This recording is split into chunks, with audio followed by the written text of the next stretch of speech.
shit. Oh no. I love how that's our go live cue now. Just, oh no. Come and buy some candies, kids. I like this bit. Ding ding ding ding ding ding ding ding ding ding ding ding ding ding ding.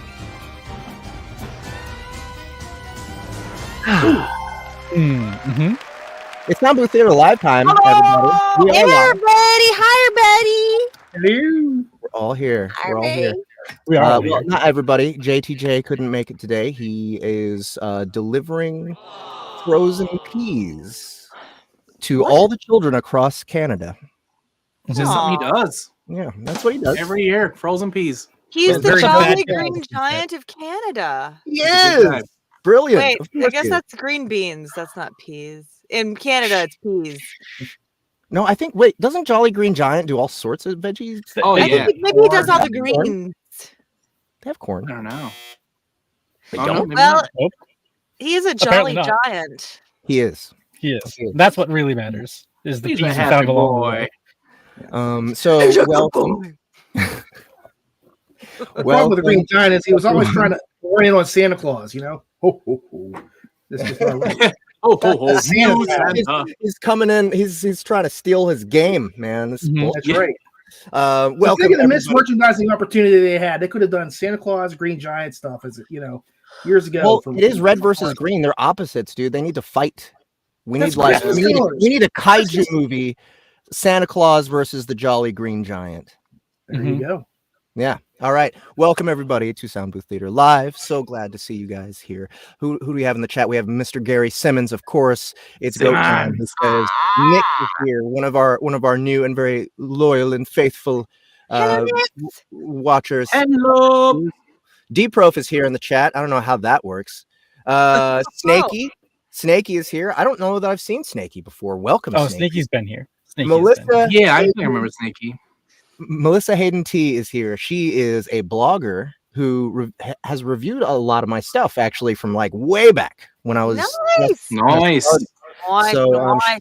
she's been hanging out with me while I've been narrating feedback. When I was a baby.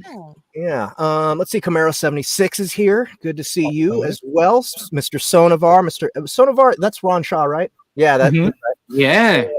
Lance Washburn. Man, we got lots of people today. Lots I'm of so people. glad to see you guys.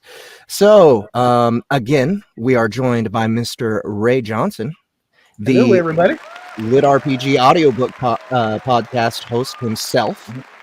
We still have Mr. Joe DeProfio, always with us on these Soundbooth Theater Lives now, our Always. resident author, writer for the Antihero Chronicles. We have Mr. Gary Furlong. Love seeing Gary here, and he'll be here. He's got a good game for us tonight. Mm-hmm. And everyone's favorite Annie Ellicott has joined as well. And she is joined by a very I'm not creepy everybody's doll. favorite, but I am the token girl, so that counts for a lot. I think those two things are one and the same, aren't they? Usually? Sometimes, yeah. Sometimes. Token girl. So as Annie does her stereotypical girl things, I'm going to go through the news for today. And I think really we have more than one thing on the news for today. Yes, we do. Okay, so first of all, first piece of news, Kaiju Battlefield Surgeon, the episode in which the Jolly Green Giant comes in. Yes. Mm-hmm. No. This is the episode, guys. This is the dreaded episode. The one. Ray knows what I'm talking about. Oh, I know what you're talking about. I know. I'm aware. Yeah. So Face was not prepared. if you guys are ready to be traumatized, if you want to know what my interpretation is of what it would feel like to, well, you'll hear it. Mm-hmm. But I'm very proud of this. I'm very, very proud of this episode because Matt has just set us up something so grotesque and painful that I don't know. I just can't wait to get some feedback. I can't wait to get maybe selfie videos of people throwing up. Projectile Please vomit. do send those. Email those to us. Please do. We need as much reaction videos of this episode as possible. because it's the one.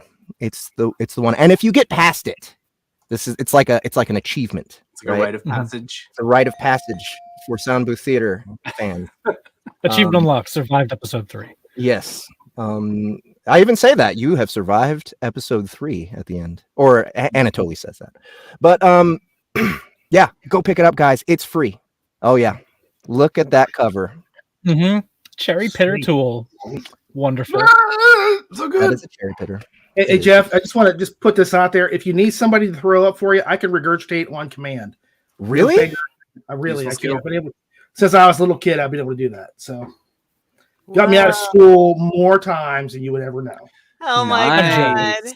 Jealous. True. What a useful tool. Jelly. Tried No to one burp can, one like, time by argue with accident.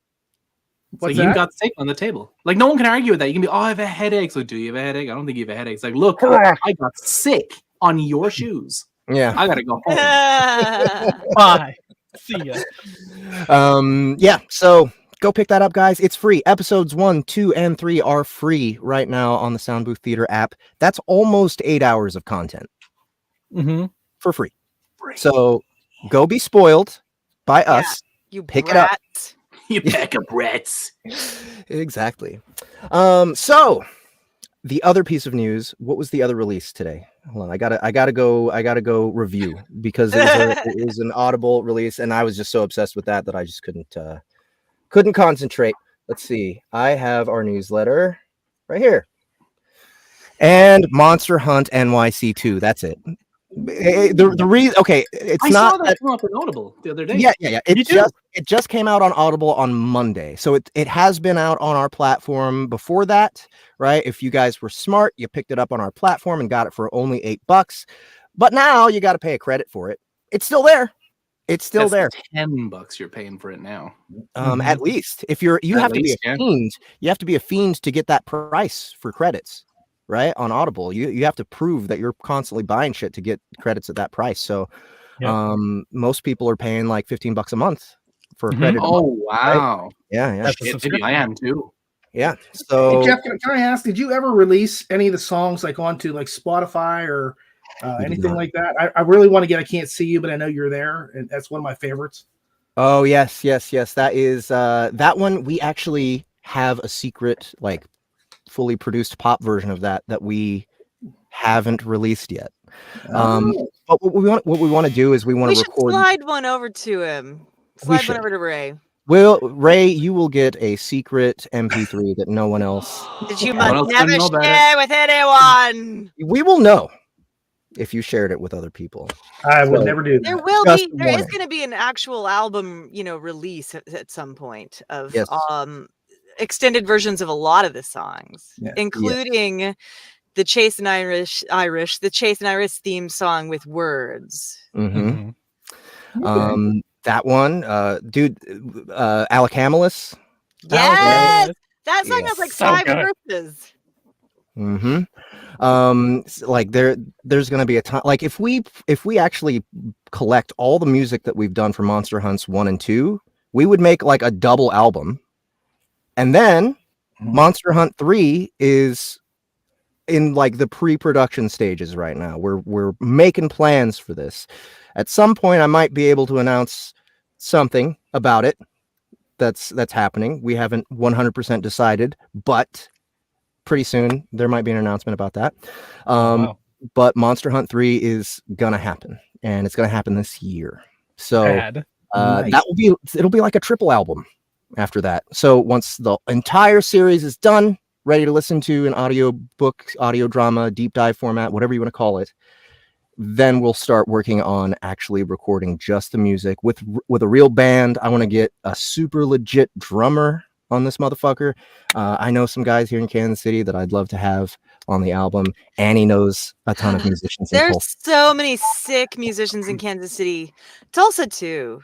Yeah. But between Tulsa and Kansas City, I just got an electronic drum kit. Really, and I've never played drums before, but I should play drums. No, not happening. No. But nice effort. Thank you, sir. Okay. And the other piece of news is that the app and the store are just this much better now because we're now accepting Stripe payments. That's a service that you just put in your credit card. You don't have to deal with PayPal. We didn't really foresee problems with PayPal, but it turns out overseas in other certain countries, PayPal is not so great. So people want to be able to pay through Stripe. That's available now. Google Pay is available. Apple Pay is available. So there's a lot more options to actually pay for the things that we charge for, at least. So please go check out our store. See if there's anything you'd like to test out that Stripe scanner on, huh? Sonovar went to college in Bartlesville. Sonovar. I'm saying the name. Sonovar. Is that in Oklahoma? Yeah, it's really very close to Tulsa. It's like 45 minutes away from Tulsa. Oh, cool. All right, so those are the newses for today. I think we can go ahead and get right on to the Antihero Chronicles. It'll be that, then Ray's segment. Ray, what do you have planned for us today? You gonna talk about? I've got just a couple books to talk about. Like, actually, one's a big chunk of the series. I'm going to discuss the really big right now, He Who Fights with Monsters. And then the other one I'm going to discuss The Last Towers of Heaven by Cameron Milan. Because, that's been out for a while and I needed to say something. Steve Campbell's in it. I love him. And it was a good series. It was concluded and I want to talk about it just a little bit. But I probably got a lot to say about the He Who Fights With. So. Perfect. All right. He Who Fights With is always in the same conversation with Dungeon Crawler Carl on Facebook, I noticed. Yeah. So there, I'm curious to know more about it. I've tried listening to it, just don't have the time. I kind of got a little bit into it, and then I was like, oh yeah, I have work to do. So they're not small books. That's the problem, Yeah, that's true. And then after your segment, we have our request, our classic poll request, Angelus Maximus's Arcani. Let's see, let me look at that one more time. The title is Arcani Beginnings, a real lit RPG series. I think it's got an ancient Roman feel to it. So I'm gonna read that one straight, legit, no bullshit, and we'll pay it its proper respects. All right, and then right after that is Gary's Games. And what is the name of that game? Oh God, I don't know if we'll call it Freeze Light. Freeze Light. Where we're going to, so all of us are going to be standing at one end of our booths, and then when Gary says Freeze Light, we run the other side of the booth. And hopefully don't run into we the race. So that's exactly it. That's it. That's the game. So we ready for some Antihero Chronicles? Let's do this. Do it.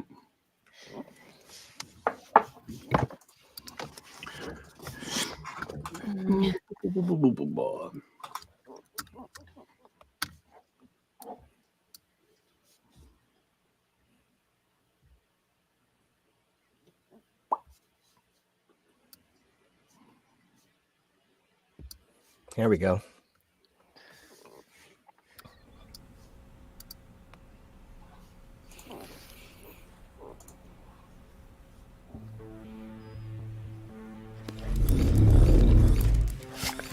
Bad dog! Bad dog! Sorely dodged the raking claws and massive maw of teeth that chased him. The irony in the whole situation was that Sorely did like dogs, and despite the flashes of not quite memory that showed him over and over that driving a boot across the maw of a beast that was trying to eat you was okay, he was having trouble bringing himself to do it. It wasn't that the things weren't monstrous enough. Borg wolves were the size of small horses, but Atreyu had called them dogs. Was that on purpose? Is word choice fucking with me? Sorely rounded another corner of the maze and almost ran headlong into a Viking's axe. He spun around to the right. 3 Vikings on the ground with axes. 2 above, 1 with a net. Great. Sorely lunged forward, past the center Viking, and drove his outstretched elbow up and under the jaw of the warrior on the right, when he heard the scraping of the hound's claws on the floor behind him. He grabbed the large man by the mail and wrenched him around. The hound's massive claws erupted through the man's chest, still reaching for Sorely. Oh, hell no! Sorely drop-kicked the massive man, toppling him over on top of the hound and springing out of the path of an axe swing, a pair of javelins, and the net. When that hit the ground, any thought of... yeah, I'd be totally fucked if I got caught in that, was validated as it constricted on its own and tore up the floor in the process. As Sorely continued to run for his life, he noticed something. A few somethings, actually. The observatory room, where he'd heard most of the loudspeakers squawking Atreyu had been doing, was in view. And empty. He could still hear claws pursuing him, and the temperature in the room was starting to drop, but not in his immediate vicinity. I've got you, you son of a bitch. Sorley's suit homed in on where the freezing spike's origin was. His lack of control and aggression had been what kept Atreyu off guard the last time they'd scuffled. Things were completely different now. He was different now. As Sorley neared the center of the cold spot, the sound of pursuing claws slowed. So, Grim Raven, you found me. How... Sorley pushed off of his back foot and hockey stop slid across the sheet of ice Atreyu had made, pivoted, and drove his fist into the middle of the pontificating hero's chest, sending him soaring back. Shut up and fight! Now, Grim Raven. Sorley manifested his feather sword and rushed forward again, using the ice to his advantage. He slid, slashing from his hips as he used his heels and the balls of his feet to guide his slide around Atreyu. I'm sick and tired of the monologuing, the lecturing. Shut your mouth, get out your bow and fight, or I'll cut you down where you stand. Atreyu weaved around the first couple of slashes, blocked one with his bow, and caught the final lunge in his bowstring. Shit. Did you think this was just a bow, Grim? The grip at the middle of his bow had separated at its center. The edges of the bow itself now appeared razor sharp, and the bowstring had looped around the bottom ends of the, now separated, center grip, a line of fire connecting two curved short swords. Atreyu yanked on the sword, trying to pull Sorley forward and into his two waiting blades. Sorley released his hold on the feather sword and swept his arm in, toward Atreyu. His weapon fractured, and the shards flew toward Atreyu's face.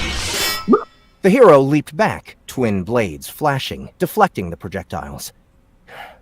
Did you think that was just a sword, poster boy? Atreyu's face twisted in anger as Sorley mocked his accent. Sorley formed another sword in his open hand. I tire of you, Grim Raven. You're no hero. You never were.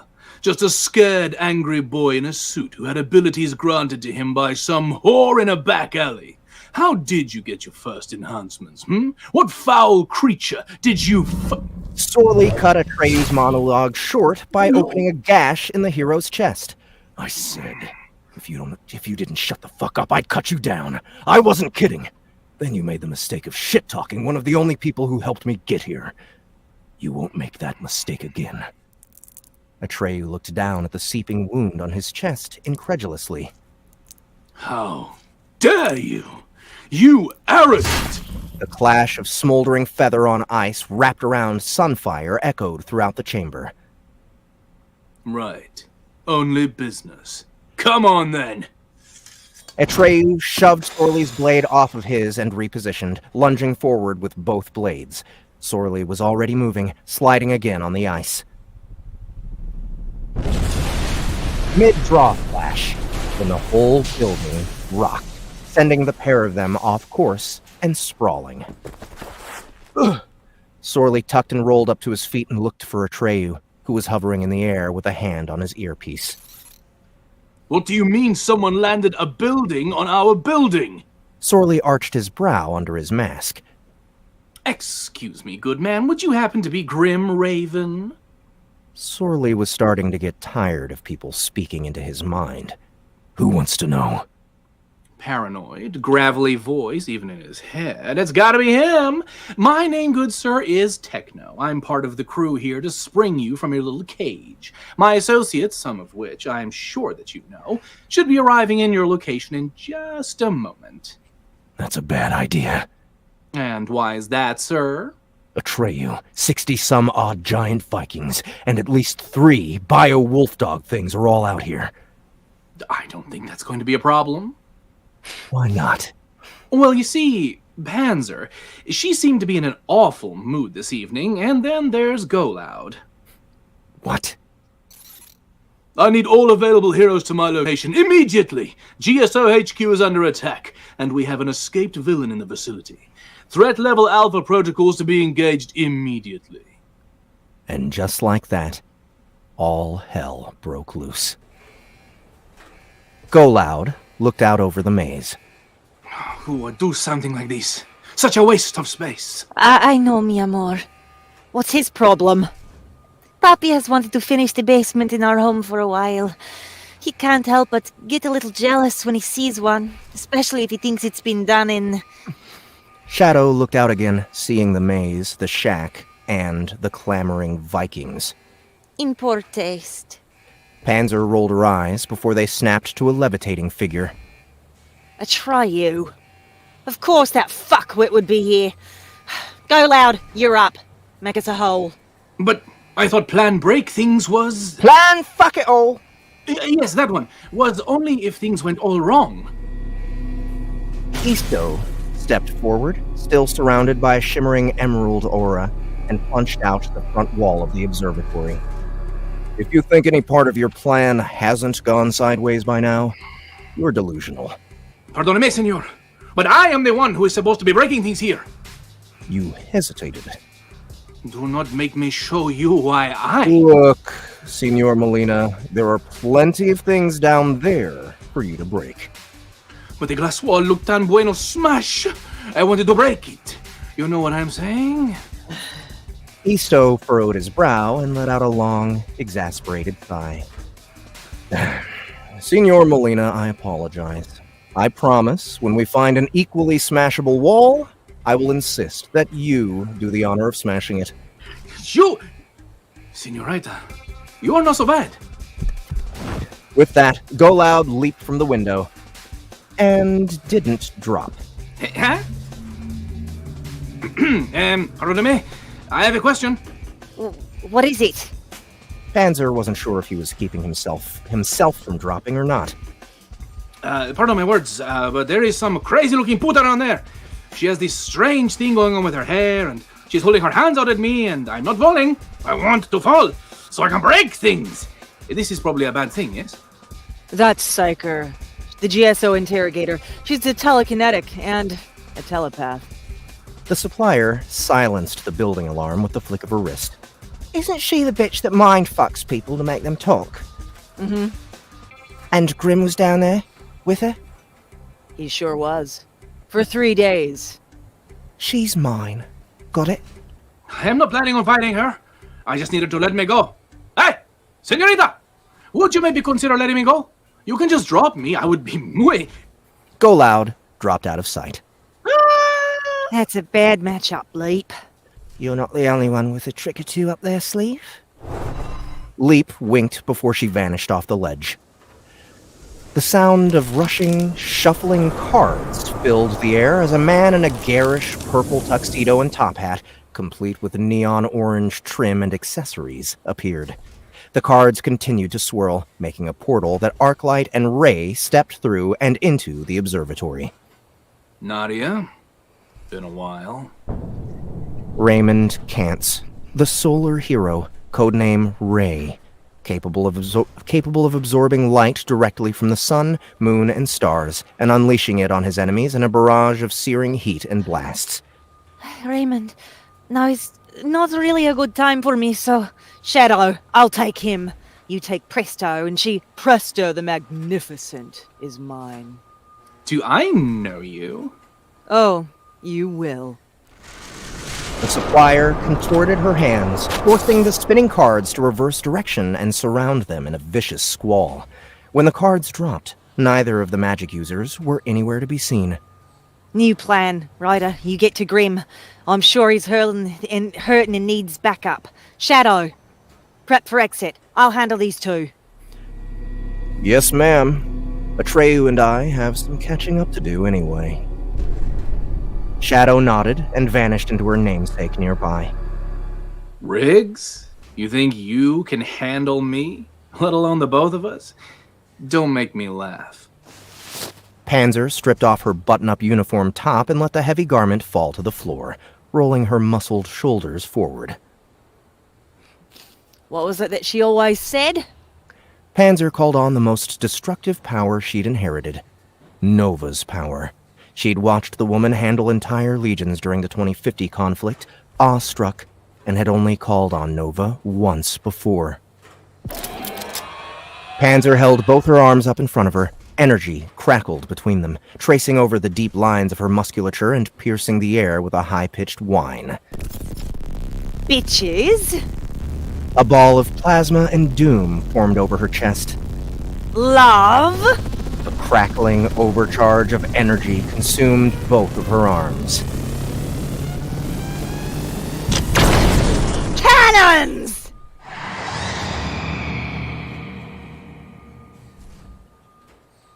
Bam. Ah, yes. Oh, man. It just occurred to me we should have had Ray play Ray. That would have been great. I loved it. Yeah. Next time. Especially have Annie talking to me like that. I'd have loved that. All right. Very satisfying first episode of season 2. Season three. Wow. Yes, season 3. So yeah. My favorite part is Isto and Go Loud maybe being Go buddies. Loud's my favorite, but It just might end up Somebody. being best friends accidentally. Yeah. Oops. Oops, best friends. You got a smart guy that's really good at breaking things, and a not so smart guy that just is like the biggest heart that also is really good at breaking things. They're just gonna get really along. wants to break stuff. Like this is That's what he's good at. Yeah, He knows it, and he's not afraid of it. Yeah. that's what I did in so- school. Oh, man. And it was very nice to be reminded why Gary is Go Loud. Oh, Dude. doing an impression of Jack Black, doing Nacho Libre. Perfect. It 100%. really is. Oh Yeah. man. So, what is happening, Joe? What's what do we have to look forward to? So he's not out of the woods yet, Not right? yet. Like Not yet. he's been fighting Atreyu. The dogs, whatever Dog things. things are, they're still around, They are. but everyone's positioned. And okay, I who was it that Panzer was just about to bust a cap in? So both Arclight and Ray. Okay, Ooh, right, and they're both energy dudes, right? Mhm. So oh yeah. I So wonder. there's turn out to be very explodey. it's gonna be it's explosive is definitely the word for it. So it's kind of we've got going on is kind of the classic like superhero team up and then superhero separation and like having a bunch of like one-on-one fights and stuff like that where we get to see everybody kind of showcase exactly how they match up against the people that they want to fight, right? So like technically Panzer's not wrong. Leap and Psyker is a bad matchup because if Psyker gets her hand Spiker's a bad matchup for Leap. right. Okay. Because if she gets her hands on Leap or gets like control of her body telekinetically, Leap can't go anywhere. She's stuck. Right. The pitfalls of being a teleporter is that if you get stuck, you're stuck. And at the same time, you know, what Panzer was trying to set up before everybody just went off and did their own thing was good matchups. But then we've got all these personal agendas and grudges and all that kind of stuff that's happening and in the way and is a factor. So you just kind of see what happens and how you get what you get. And then there's, you know, an allusion to some history between Atreyu and Isto in some way, shape, or form, which will be fun to explore and have you guys experience. So I'm looking forward to it. Hell yeah. So one thing that happened today was I felt like the sound effects are like we're just getting so much better. Beautiful. Ahmed is getting so much Great better at job, doing the sound Ahmed. effects live, man. So Yeah. It's like seamless to the point where I don't think about them. It's just like, oh yeah, that's what's supposed to happen. Cool, yeah. It's like no distraction. Totally. It's just perfectly on time. Really nice. Yeah, I mean, this was the first time that we did like a soundtrack too. Oh yeah, it's music. Where did the And music That come was from? awesome. Ahmed composed that today. What? Nice. That's not Fuck yeah. fair. I wish Amazing. I had a Amazing. button with applause that I could press for Ahmed. Yeah, Seriously. me too. Yeah, he's doing it himself. Like It's I turned the all right. volume down. It's like a little big. Big applause. That was awesome. And Yeah. it all fit too, which was like the really, really cool part. Yeah. Yeah. It was just super bad. And it's just in time. It seems like this is where this story has been ramping up to. We got tons of action coming up in the next episode. So perfect timing. Yeah, I'm really excited about it. Awesome. So thank you again, Joe, for writing another episode of Antihero Chronicles. This show is really turning out to be so much fun. And let's move on to the next segment, which is Mr. Ray Johnson's segment. What are we going to call this segment? Do we have a name for this segment? I just thought it was Ray's Reviews or something like that. Ray's Reviews. We'll put a pin in that one. We'll keep that one around for now. We'll call it Ray's Reviews for now. And rhymes with Ray. Yeah. We'll keep thinking about it. But Ray has a Soundbooth Theater t-shirt on. Yes, he does. Look at that. A polo. The gentleman's t-shirt. The gentleman's Right. So Ray, thank you so much for being thematic while you come and hang out with us on Soundbooth Theater Live. How are you doing, man?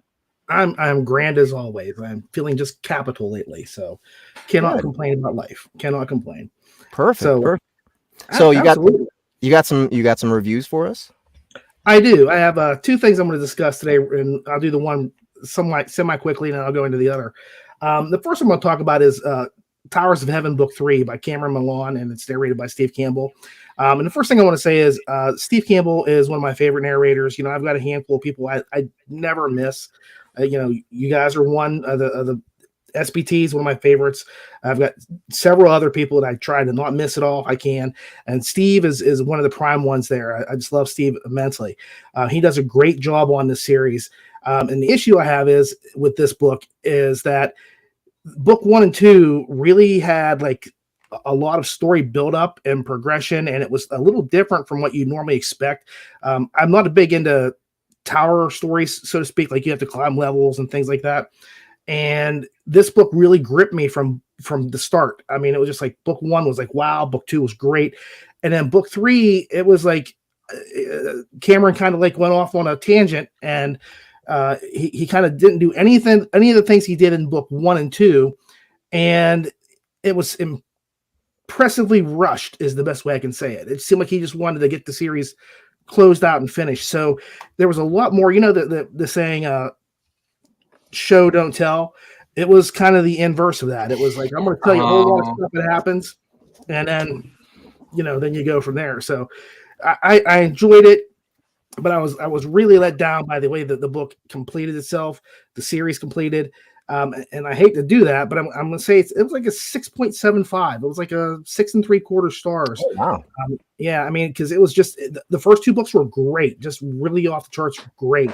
And the way it just shifted tone and the storytelling was just too huge of a leap and a change to say this is the same thing. I mean, like if I'd read book 1 and it was like that, maybe I'd been okay with it because I was used to it, but it was just too rushed. It really just felt like he was like, I'm done with this, get it out of the way. And that's just the way it came across. So I was kind of, I debated it too, because I'm like, Steve kills in this book. He does so many different voices, and he does an amazing job with it. But even that just could not save the way the story ended. So. Yeah, man. Well, speaking of Steve Campbell, we need to start talking to that guy some more. Soundbooth Theater is doing some expanding this year, and there's a lot of names we need to be calling up, I think. Yeah, I think he'd be great, but I know he's a busy man. I was talking to him about the next book in the Nightmare series that I'm writing, and he's booked up until like August already. That's the earliest he can do anything. So he is really picking up speed. Something about those Canadians up there, they just never stop working, Yeah. So JTJ's out delivering peas, and he's back there, But The next book I'm going to do is actually I'm going to do the whole series right up to this point, up to book 4, is He Who Fights with Monsters. And like you said earlier, Jeff, it always kind of coincides. If you talk about one, the other one's always brought up. So if somebody says Dungeon Crawler Carl, somebody else brings up, He Who Fights With. And so I did Carl last time I was on, and I thought this is the perfect dichotomy. I'll just do this one and this one. In the first book, I wasn't really in love with the story. I have to say, to me, it was like a 7.5. It was too much of the main character was a smartass, but I can handle smartass, main characters, the MCs, but he was too quick to pick up on everything. I mean, not even like the magic. It was more like the politics in the town. He's like, nah, I can handle that guy. I'll just, I'll win him, outthink him. He outdoes everybody. And he was like a photocopy guy or something in the previous life. So it wasn't like he had a whole lot of experience doing politics or, understanding the nuances of criminal machinations and that sort of stuff. So I really wasn't in love with it. Book 2, I was like, okay, it's improving. He's growing on me. Book 3, by that point, I really like Jason. And book 4, it really takes a big detour. Now, like I said before, with book 3 for Towers of Heaven, it veered off. And it's the same thing here with book 4. But for me, and I know a lot of people had complained, I try not to read reviews or anything like that when I'm reading a book. I might do that afterwards. But a lot of people didn't like book 4 because of the direction it took. And to me, it was actually something the series totally needed. He goes back home to Earth, and I'm not trying to give spoilers, but I mean, that's what the whole book is about. And all the things that he had done in the previous books were like, well, I really love my family. I've got to talk to my family. And when I get back, I've got to do this. I've got to do that. And you get some really touching family moments in the book that you don't expect. So there's not a real big bad guy in the book. There's not somebody that you're like, wow, this is so dangerous. And I think that might be what the problem is that it's not an overwhelming villain and he's not really faced with any challenges. It's more of here's just some character growth, and we're gonna put this out there today. I would almost say this is like an 8.75 for me. It was really close to perfect for me. And like I said, I don't get very emotional. I'm almost a robot when it comes to some stuff. As a film director, I had to be inured to use displays of emotions and people being upset all the time. And I got choked up a couple of times, especially when he was dealing with his niece. Just that fact alone was just impressive, and I could get that choked up. And so for me, it was like a really good shift. And of course, I think book 5, we're going to go back to the old stuff. But it was a really good thing. So, I mean, overall, the series is at least an 8.5 stars altogether. I can't say I like it better than Dungeon Crawler Carl. Carl's, he's one of my favorites. I mean, your voice for Carl, Donut, amazes me. And this one, and Heath, the guy that narrates the series, is incredible. He really does have a wide range of voices. He does a lot of different accents. He's really good. And so that's a plus. But I still think Carl kind of wins out in the end. And before I end this segment, I have to ask you, Jeff, how the hell did you get the critical drinker of all people to come on to do that? Because when I saw that, I was like, is Jeff calling himself the critical drinker now? Because I know. No. So I don't know if you knew this, but our lead editor, Sin Vasquez, she has her own YouTube channel. Yeah. And she does reaction videos, and she's actually got quite a following. She's got, I don't know, maybe 15,000 subscribers now. Yeah, I know she gets a lot of views. Yeah, and when she started ramping up, she started making connections with other YouTubers, and Critical Drinker is just one of her favorites, who she actually interviewed on one of her videos. So we had like a little in there, right? And when I got to that part in the book, I was like, drunk Scotsman. Drunk war. I know one of those. I think I'll try this out. And so, I called him up. I directed him in a session. He was in a professional, sound studio in Scotland. And I just directed him via video, and just got that little scene from him. And I didn't really want much. I just wanted the drinker to be the drinker. Right. And that's exactly what he did, and it fits perfectly, in my opinion, because I'm a drunk dwarf. What do you want? You know? Right. So, Well, he even had his major line. His line was there. We added that. Did you? I was going to ask. Did you? Nice. Yeah. Go away now. So it was just perfect. So eventually he promoted Dungeon Crawler Carl to his fan base. He's got like, I don't know, 1.5 million subscribers now, right? He got plenty. But yeah, that's just the story. I just figured, hey, let's try some cross promo stuff, and it turned out well. I've run into quite a few listeners who are like, dude, I found you guys through Critical Drinker. This is you guys are the shit, so it's like, yeah, it worked. Awesome. Yeah. it was brilliant. I had to say, I was so in love with it. I piled through the audiobooks. I was enjoying Carl anyway, but as soon as I saw Critical Drinker, I was like, I really can't wait. I just have to hear these scenes, hear him do his thing, and so by the time I got to it, I was so deep into it. I was just enmeshed in the world. But I could not wait to get there just because he was in that book. Not that Soundbooth Theater doesn't make me do that with everything they do, because I do enjoy all of your work, but it was a fun little niblet of just juiciness that you just couldn't pass up. So niblet, I like that. Niblet. It's just a slightly less gross, perhaps cute giblet or giblet. Indeed. Yes. Yeah. All right. Well, dude, that's really cool. You're actually making me want to continue to consider listening to He Who Fights with Monsters, especially because I want to investigate this Heath Miller character.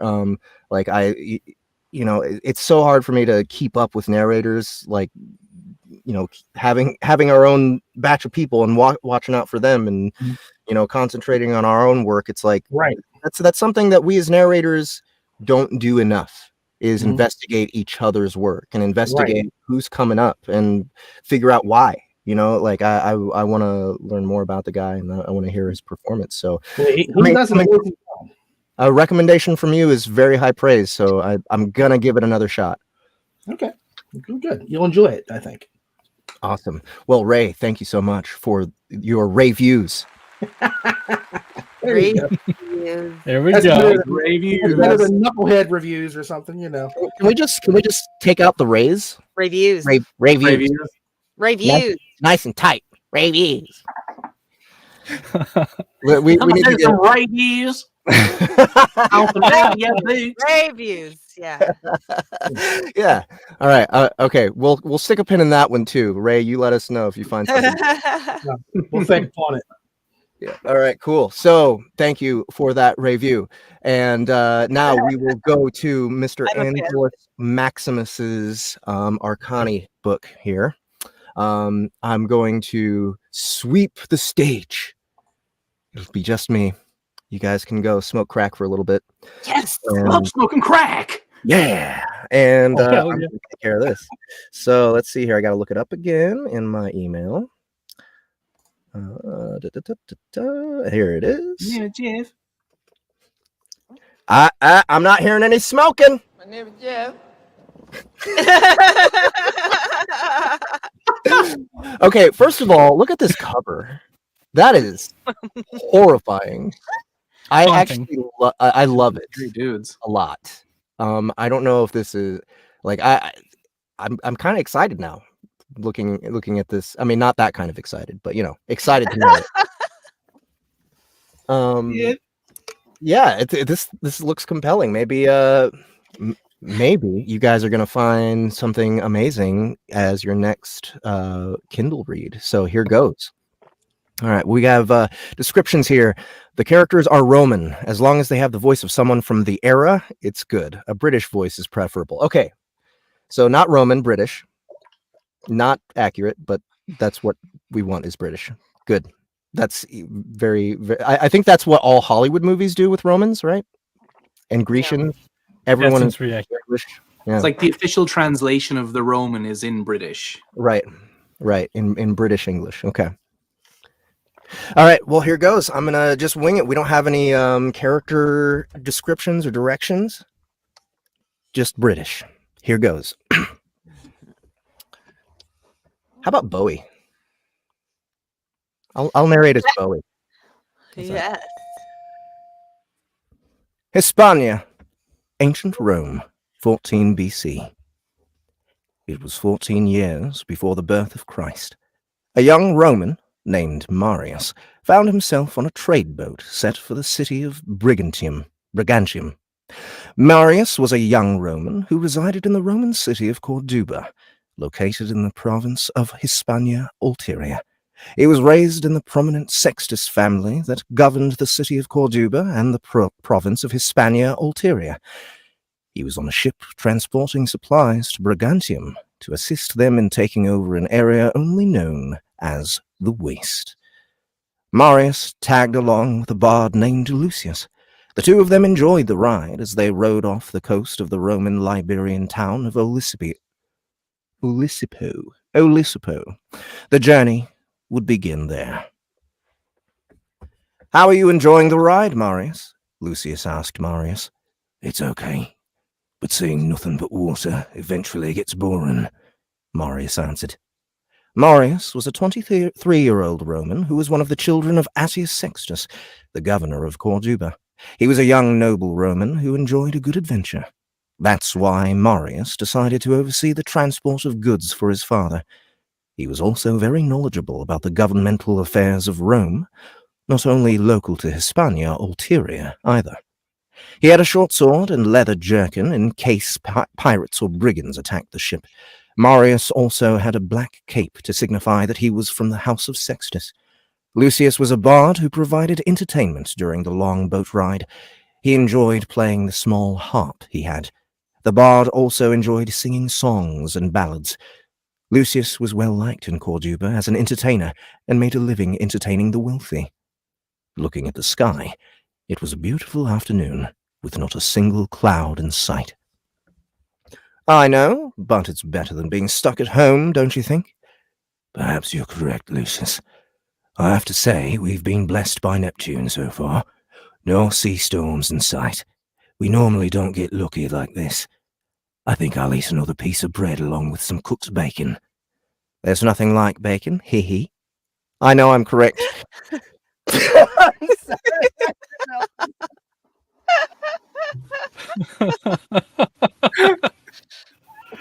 Oh no.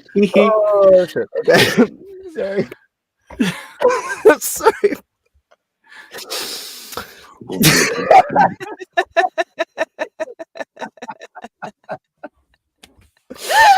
Okay. Corpsing is the worst. You just have to get over it, get the giggles out, soldier on.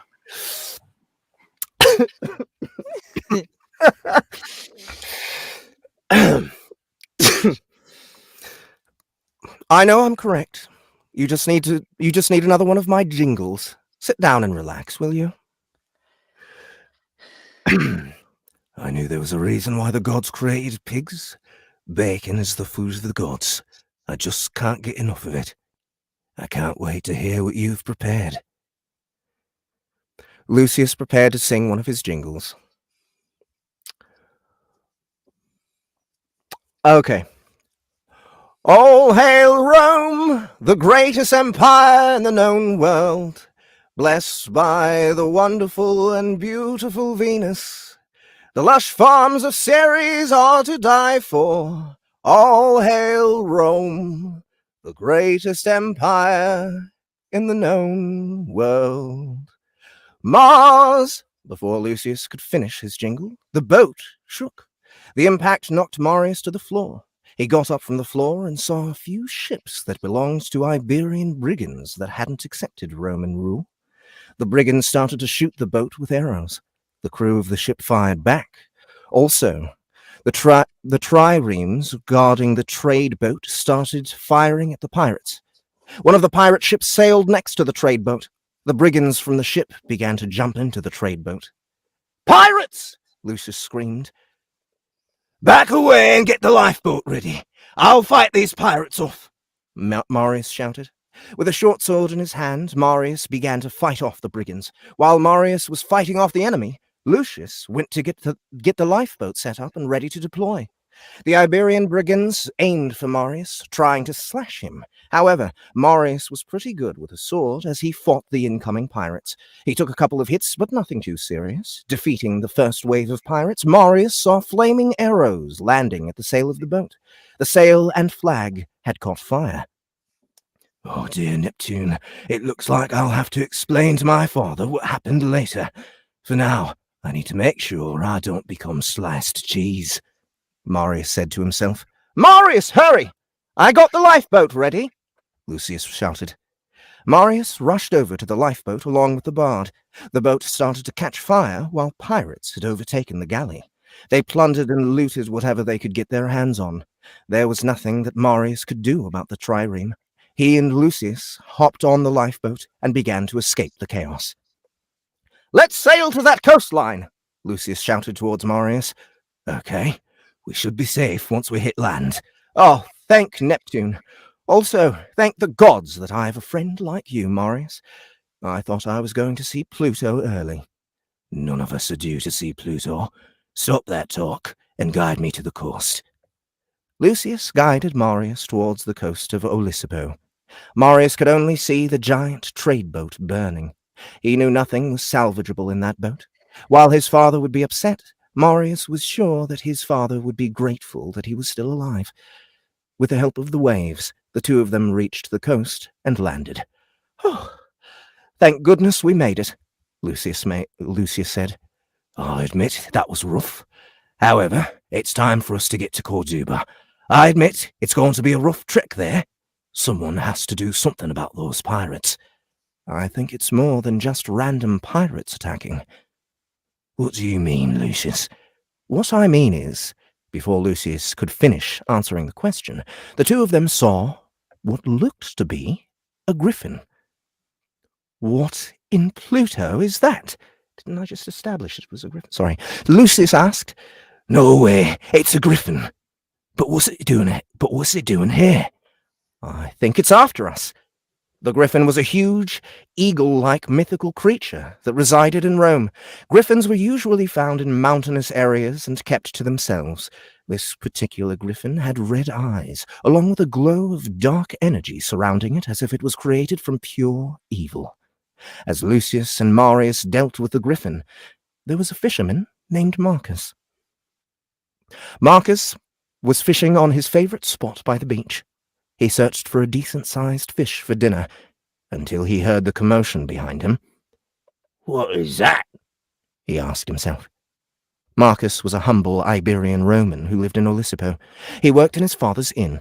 His father was a soldier in the Roman army who retired and decided to build an inn at Olisipo to support himself and his family. His father married an Iberian woman that he fell in love with during his years in the Legion.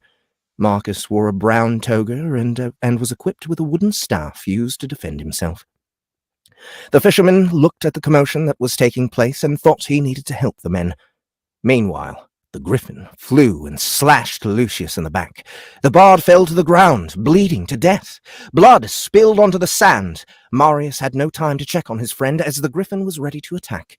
He dived away from the creature's attack. After diving toward the floor, Marius breathed heavily, anticipating his life ending at the hands of the mythical creature. "Oh dear, please don't tell me this is the end," Marius told himself. The griffin, still flying, turned to Marius, ready to finish him off. Marcus saw that Marius was in trouble. The fisherman was willing to risk his life. He jumped in front of Marius, ready to take any impact from the mythical beast. "What are you doing? Are you nuts?" Marius asked Marcus. "Let it take me. You are from the house of Sextus, I can tell. If I'm to see Pluto, so shall it be!" Marcus shouted at the mythical bird. Marcus raised his hands as he braced for impact. However, he didn't feel the griffin touching him. Instead, he felt his hands getting warm. Out of nowhere, Marcus found himself summoning a ball of electricity. The electricity shocked the griffin as it began to scream in pain. The blast of electrical power was enough to fry the griffin as it fell to the sand. When the griffin fell to the sand, smoke came out from the fried bird. Both Marcus and Marius were in shock at what just happened. Looking at each other, they realized they had just survived the impossible. Before Marius could talk to Marcus, He heard Lucius talking and pulling a medal out of his leather jerkin. "Lucius, are you okay?" Marius asked. "No, I'm seeing my life ending with my own eyes. Before I go, I wanted to warn you. Nero. You know who he is. Nero. That's my future brother-in-law. What's about him? He's in Tarco, but he's heading to Carthago Nova. His life is in danger." Lucius answered while handing him a medallion. "Life in danger? What are you talking about?" Lucius did not answer as his wounds proved to be fatal. Marius began to cry as he saw the bard lying dead in front of him.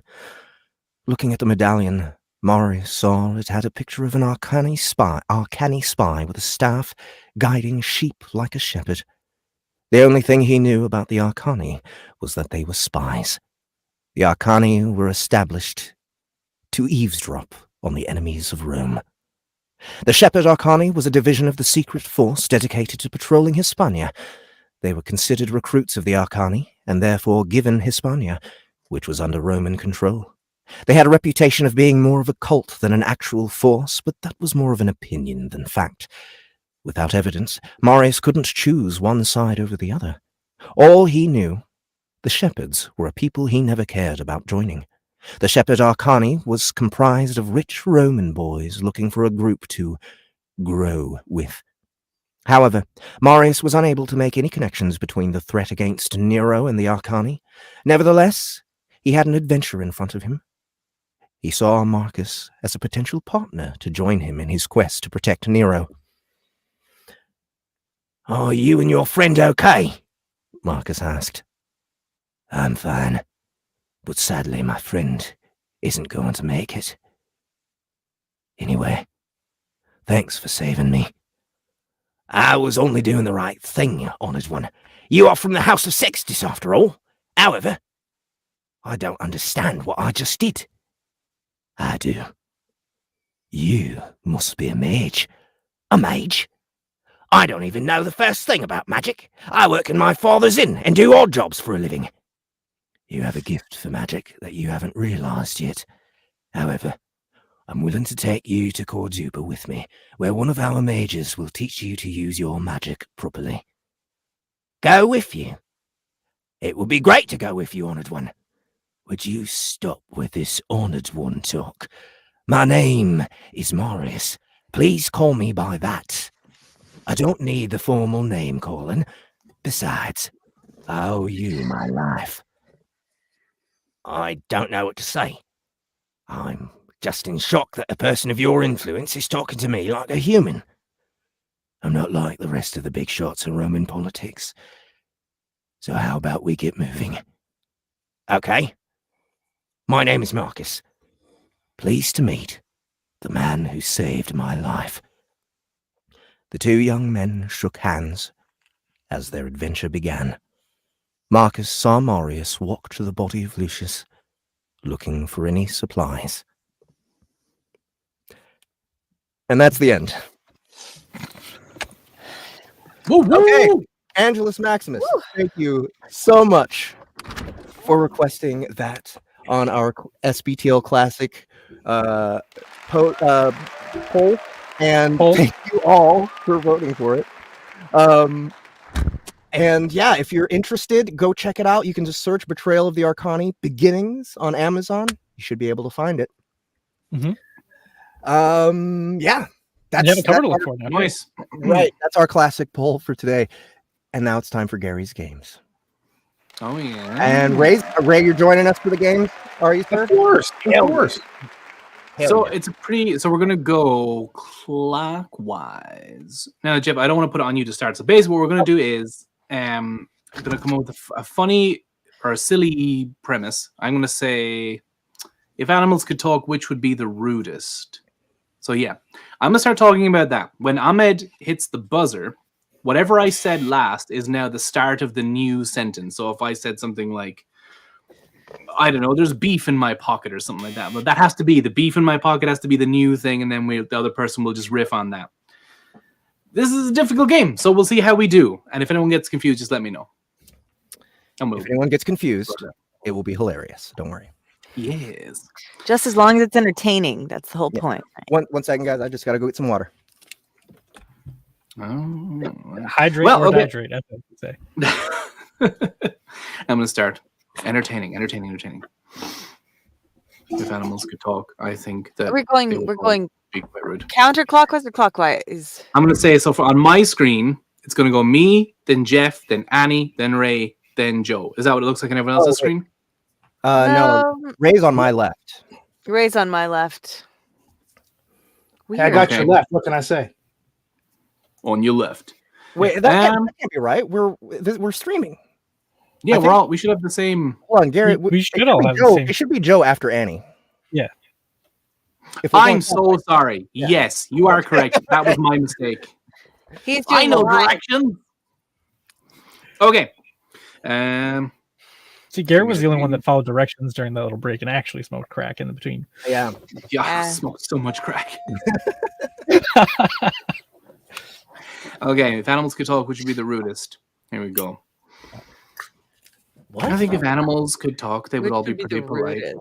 Sorry. No, yeah. I think that the chicken would be the rudest. The chicken is the kind of animal that would walk up to you, smack you in the face, and then accuse you of doing something wrong. That's what I think a chicken would do. So I think of all the animals that could talk, would be the rudest, a chicken, because I mean, what they're going to do is they're going to get in your car. They're going to poop everywhere. It was everywhere. The poop was like, okay, so I had to clean it up, of course. And Grandpa just wouldn't stop screaming the entire time. And like I had a headache. I didn't have very much sleep that morning. So I know it sounds kind of mean, but I had to stuff a sock in his mouth. I had to stuff a sock in his mouth, officer, because he was saying something very rude about my mother, and I did not know that he had a heart condition. I didn't know that he had recently recovered from pneumonia, and I didn't know. I'm sorry. He recently recovered from pneumonia. How could I know he had recently recovered from pneumonia? I thought he died of pneumonia, but it turns out that he actually died due to bullets and some falling. I had nothing to do with that. Nothing to do with that at all. I was not involved. He wasn't involved at all. I had no idea what was happening.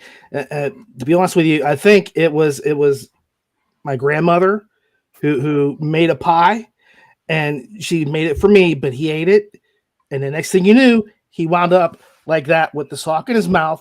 And it wasn't even his good sock. It was the one he used for, well, I won't go into that. Okay. I'm going to continue on. I won't go into that. Never. You can't make me. You can do what you want of me. You can stick things up my butt, up my nose. I won't go into that. And no matter what you do, where you bring me, or what you say to me, I will never do it. You know what else you can do to me? You can take my fingernails and you can shove them up my own butt. I'll do it for you. I will do it for you if that's what you need. Well, so if that's what you need, I guess we have a bunch of it in stock here, but I personally prefer the anti-personnel.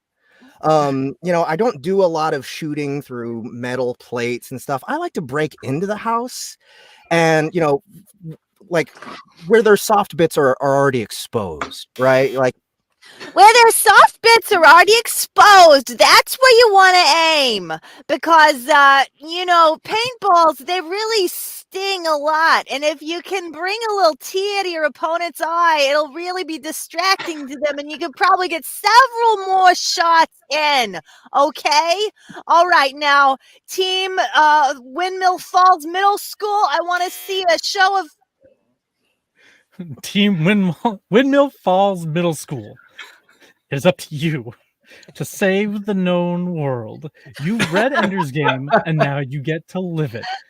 So we're just going to tell you outright that we've put bugs in the back of your necks, and we're going to be watching everything you do through your eyes. One of you is going to be the special kid, and we're going to take that away. You're going to take away my special kid stuff? I'm a special kid. I know what it is to be special. I can add 1 and 1 Okay, I can't, but I'm still special. Okay, I can't, but and I can't go southern every time. Okay, I can't, but I'm still special. So like, my powers don't exactly. They're not superpowers. I wouldn't say. Since I'm applying to the Super League, I do think that they count though, because the ability to grow one's nails backwards, I think that can be useful. Like, I think that could be useful for maybe like, okay, you know, when you're in a boat, you're on the lake, you're fishing, and your buddy just won't shut the fuck up. You know, he keeps talking. I'm trying to fish here. I'm getting my piece on, you know? So this would be really useful in those instances, because then you get to give your buddy a break as well as yourself. Just push him right into the water. It's a lever. You just push them right into the water. And that's the only way they'll ever learn how to swim. Because if you try to do this all soft little like new age, I'm gonna breastfeed you till you're 8 years old, and then we're gonna get in the water together.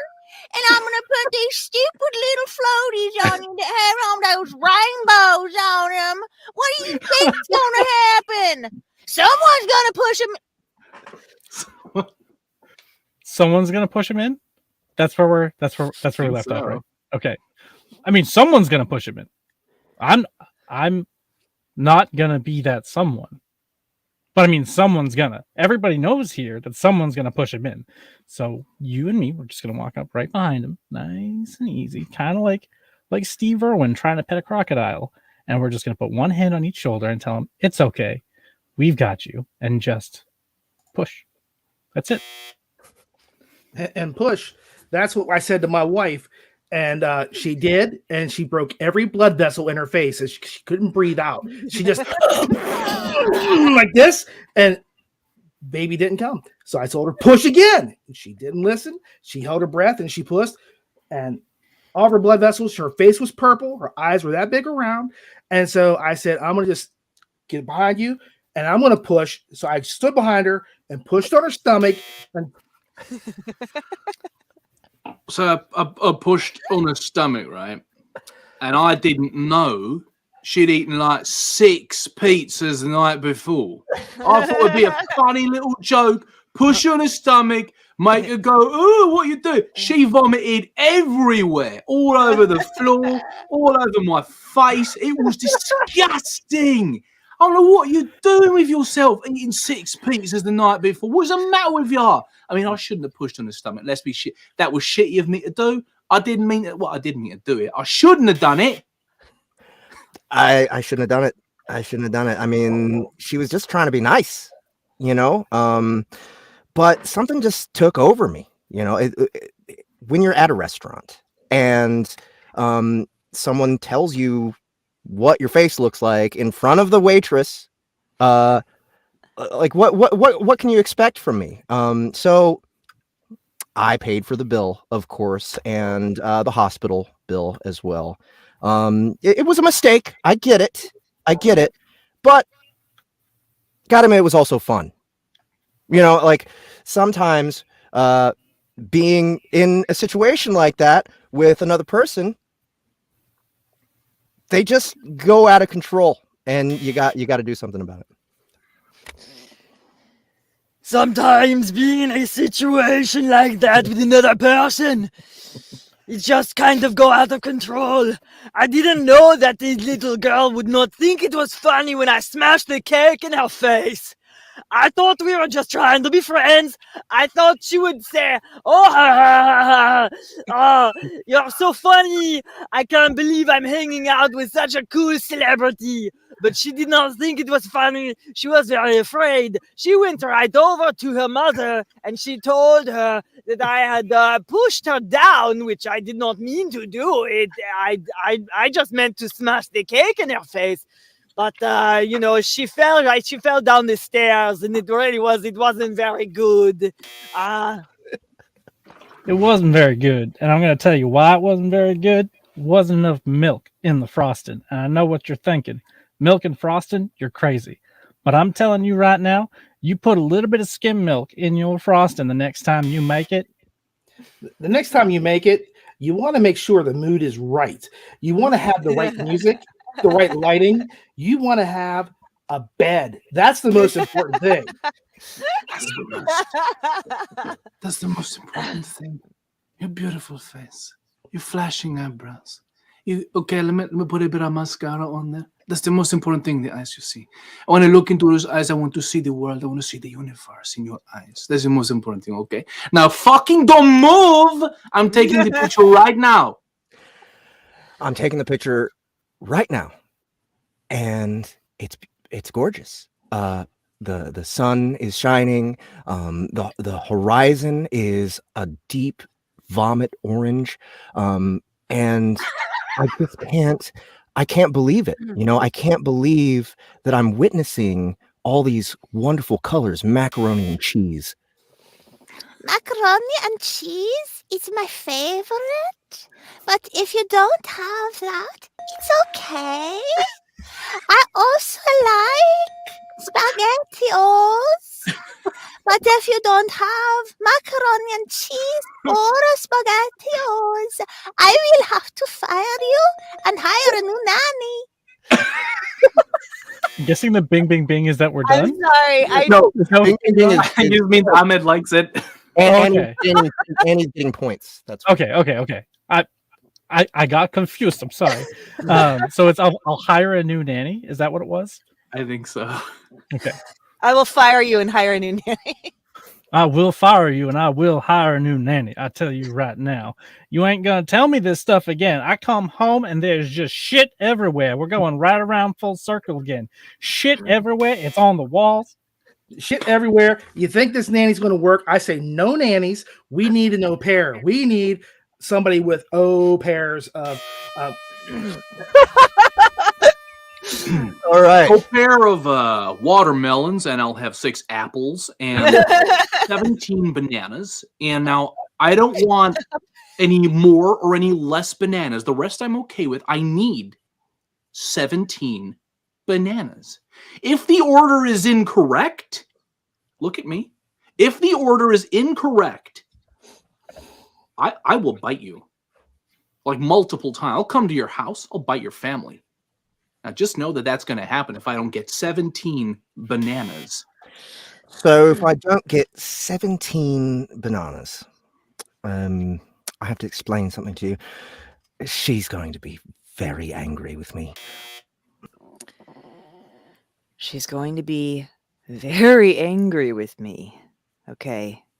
You just need to be ready to take that in without being reactionary.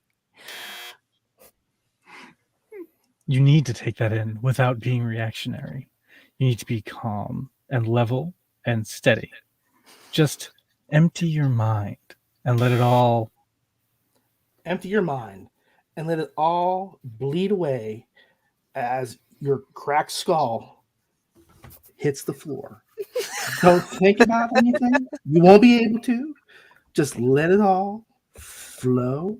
And in the end, you will have blessed silence and the most serene peace you've ever felt before. You'll never have a problem again. I promise you. All right, that is the horn. Okay, I think we got the horn last time, but that's okay. We did one more roll. Did we? Yeah, it's okay. It's fine. From now on, the horn is the end, right? That was your intent, right? Yeah, it must be. Yeah. Yeah. Okay. So, what did we learn today? We're very dark people, I think. Yeah.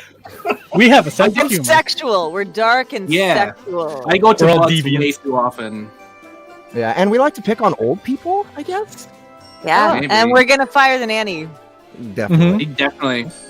Fuck her. We're just bad Fuck people. her, man. You're a- That's why she's getting fired. What do you think? Diminishing returns. Dude, you know how many bananas she gave me? 15.